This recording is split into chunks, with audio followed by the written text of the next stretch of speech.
La situation aux États-Unis est encore largement méconnue dans la plupart des milieux chrétiens francophones. Les extraits que je vais vous montrer à la fin de ma vidéo risquent honnêtement de vous choquer par leur extrême, mais je vous invite à rester vigilant, car l'esprit qui agit là-bas commence déjà à se répandre dans nos églises francophones, simplement sous une forme plus subtile, adaptée à un public moins nationaliste et moins fanatisé que celui de certains milieux évangéliques américains. Aux États-Unis, le sionisme chrétien n'est pas porté par de petits pasteurs marginaux ou isolés.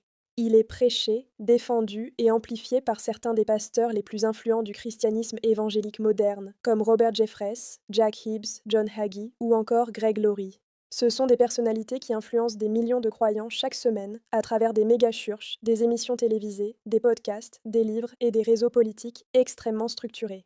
Ils ne sont pas perçus comme des figures sectaires, mais comme de véritables leaders nationaux, proches du pouvoir politique, régulièrement invités à prier lors d'investitures présidentielles ou d'événements gouvernementaux. Ils accueillent aussi dans leurs églises des personnalités politiques, dont des présidents en tant qu'invités d'honneur. Leur discours n'a rien de marginal, car il façonne une grande partie de la culture religieuse américaine. Par exemple, Ted Cruz, l'un des sénateurs les plus influents du pays, a déclaré publiquement que l'une des motivations principales de son engagement politique était Israël. Clip that went viral of that debate between Tucker Carlson and Ted Cruz, and Tucker was challenging the senator's contention that Christians have an obligation to support Israel. Tucker said, where in the Bible does it say that? And then he taunted him, what does it mean to support the nation of Israel? Are you supporting the government? What does it mean to support the nation of Israel? Well, let me help Tucker out for a moment here. To support Israel means two things. It means, first of all, to support Israel's right to even exist. The Iranians and many others don't believe that. They don't believe Israel has a right to exist. Their stated goal is to wipe Israel off the face of the earth. But God has a different plan.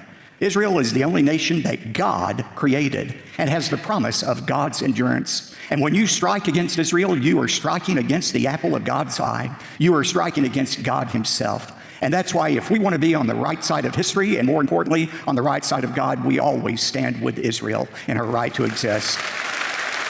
And secondly, to support Israel means to support Israel's right to exist in the land that belongs to her. This land, contrary to what you'll hear from the liberal media or the elites, this land that Israel occupies isn't stolen land. This land didn't belong to the poor Palestinians for thousands of years, and the Israelites in the last 50 years stole it from the poor Palestinians. The Bible says God gave Israel this land. And we know not only from the Bible, but from history and archaeology, that Israel has been in that land at least for 3,000 years. This is God's land for God's people, and thank God we have a president of the United States who understands that. Maybe you saw